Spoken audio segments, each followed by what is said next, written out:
आजकल के ज़माने में अगर बिना बताए किसी के घर आप चले गए तो लोग पूछते हैं कि क्या ख़ास बात है जो आज आप आ गए।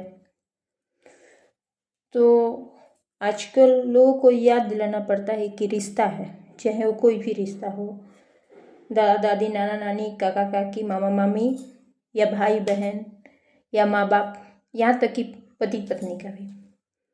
जब रिश्तों में याद दिलाना पड़े कि हम आए आपसे मिलने के लिए क्योंकि आपसे मेरा कोई रिश्ता है, तो वहाँ रिश्ता नहीं रहता है, वहाँ सिर्फ नियम रूल्स को निभाया जाता है, नियम को निभाया जाता है कि हाँ आ गए, फॉर्मेलिटी था, हो गया पूरा।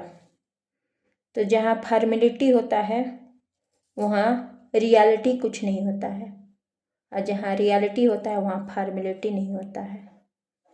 तो ज़्यादातर तो यही देखने को मिल रहा है, बेटा बेटी विदेश में रहता है, शादी फिक्स कर लेता है, माँ बाप को खबर करता है, माँ बाप सिर्फ जाके फूल छिड़काते हैं, उतना ही रह गया है।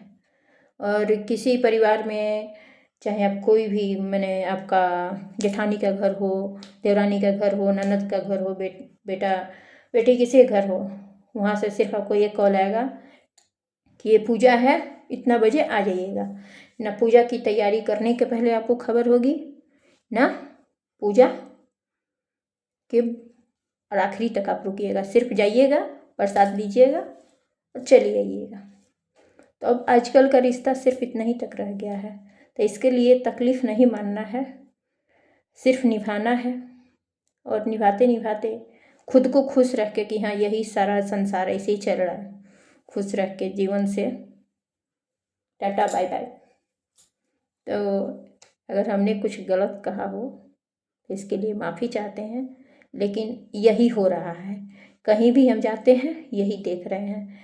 तो इसे चाहिए कि दोनों तरफ का परमानेंटली रिश्ता बरकरार रखने के लिए एक दूसरा को याद दिलाने का कोशिश नहीं रखना चाहिए, याद करते रहना चाहिए। ये रिश्ता एक ऐसा पाठ है जो किताब में नहीं जज्बात में बसता है, रिश्ता एक ऐसा पाठ है जो किताब में नहीं जज्बात में बसता है, और ये पानी नहीं, ये खून में दौड़ता है कि आप कैसे हो।